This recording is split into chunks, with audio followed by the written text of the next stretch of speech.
زکات په چا چاته ورکوو اولنی حق دا دی عاجزانو ستا ورور غریب دی په بیشتر سره جلا دی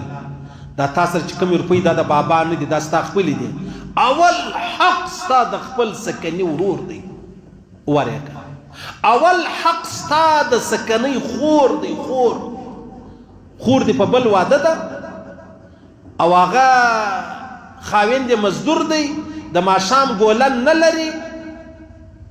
په خدای قسم ما له یو سړی راغی ول مسجد کې مولوي صاحب زکات پیسې در کوم ما ورته د زکات پیسې د غریبانو دي په خدای دې مې قسم چې زر مسجدان جوړ کې دومره اجر دی لکه ستا خور غریبه ده په غریبانو واده ده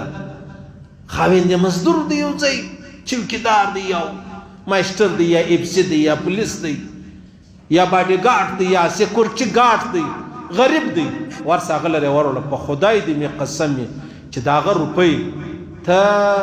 د نوراني مسجد په میراب کې خرڅ کې والله کې دونه اجر دی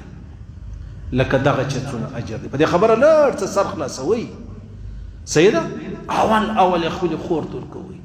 او بیا دا ضروري نه ده چې خور ته ورته دا زکات ورته وایه ښه زما د خوا خرچه ده په زړه کې زکات نیت وکړه زما د خوا خرچه ده د